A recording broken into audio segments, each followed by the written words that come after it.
The black one here is a 1987 Buick Grand National.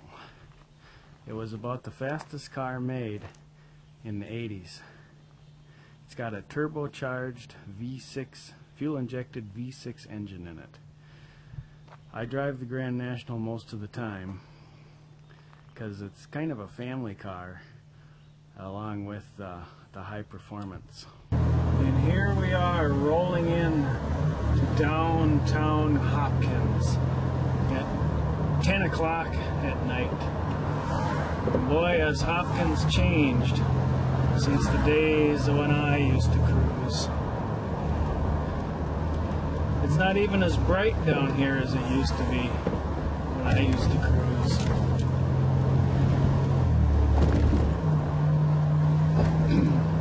And this street used to curve rather than be straight.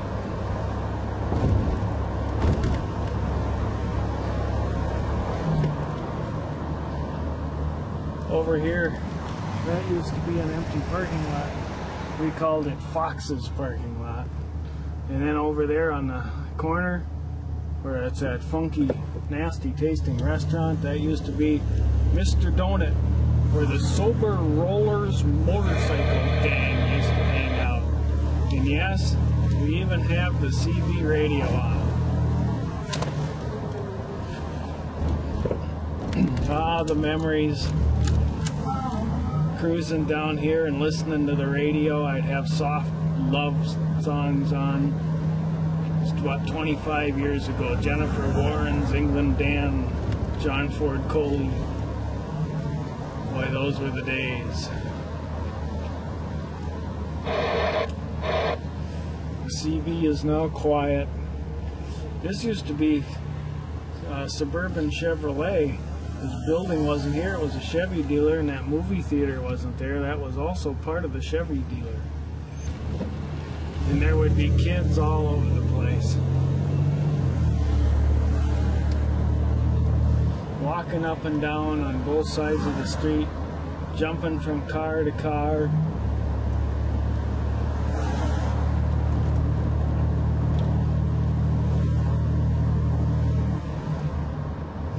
Over here on the right, this used to be, or that used to be South Junior High School, and we called this South Wall. And that's where all the young girls who weren't old enough to drive used to sit on the wall and wait for us guys with cars to pick them up, take them cruising around with them.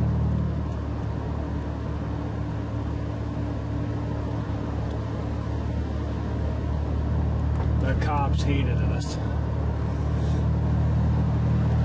You used to get over 1,000 cars on this 1.5-mile stretch of road on Fridays and Saturday nights.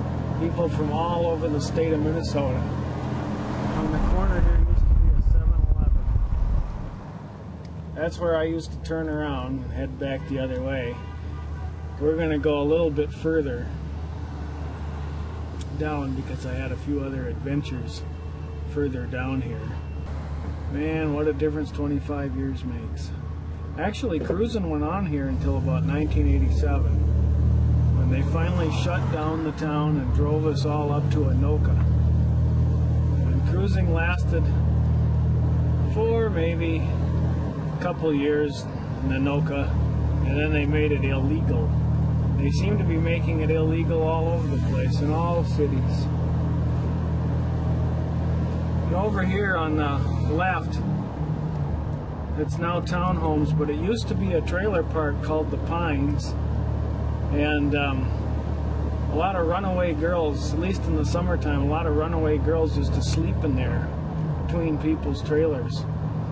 More than once I found a home, temporary home, for some of those runaways, and they'd come from all over the country, but Hopkins was the place to be.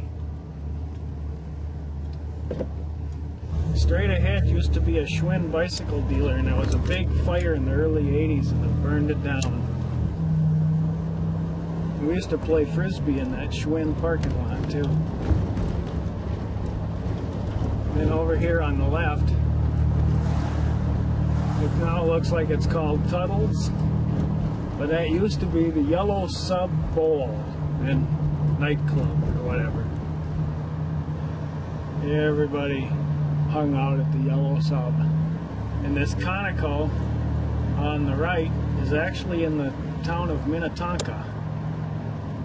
There used to be a Western gas station, and before it was after it was a Western, then it became a Jet gas station.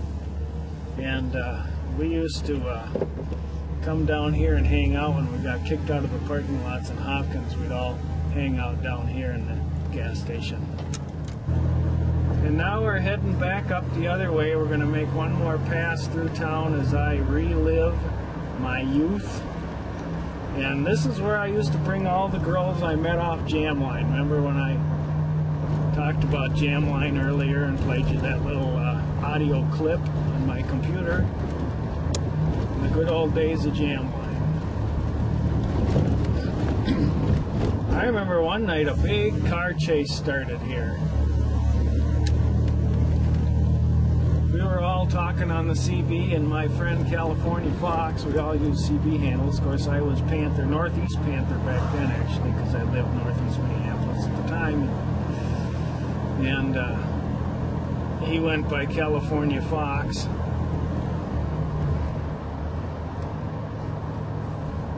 And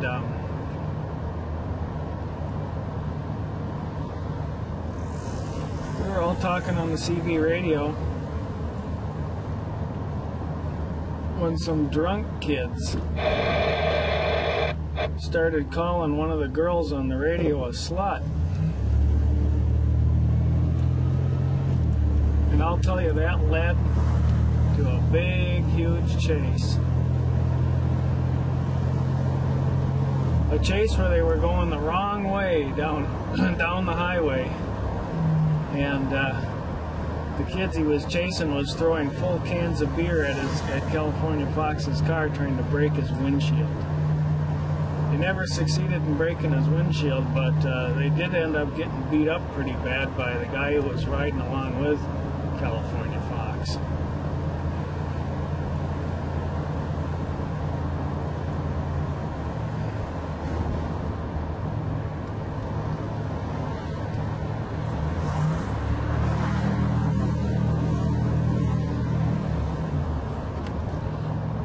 This street used to be brighter too. It used to be so bright that you could recognize who was walking down the street half a mile away. Of course, I see the Hopkins Finest hasn't changed. They're still here. And we got an outdoor restaurant next to us.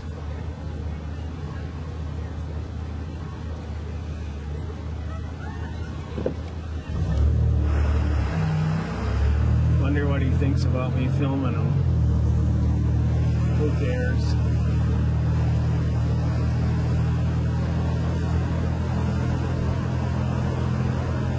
I see Hopkins still has their Raspberry Festival every year in July.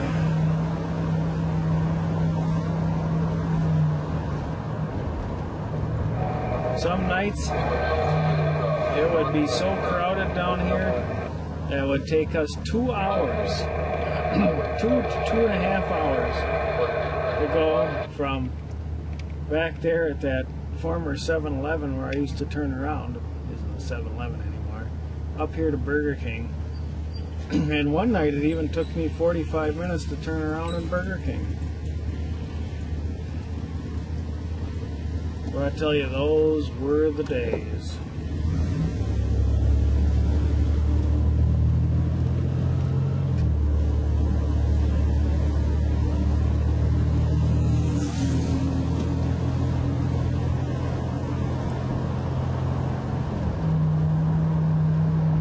Over here, right just past the car lot on the left, used to be Hopkins Jet.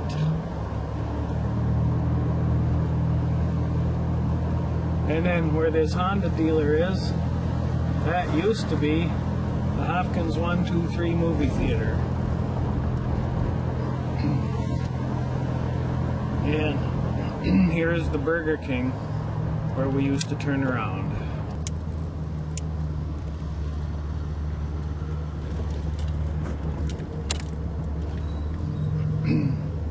we'd turn around just like this, and it got to be so bad that they have a cop standing here charging us $1 to pull into this parking lot. And they would credit you if you bought anything. They would credit your meal. They'd chain off this secondary lot, and we'd just pull around the drive-through, and we'd pull around all the cars waiting there. It was wide enough so you could just drive around those cars.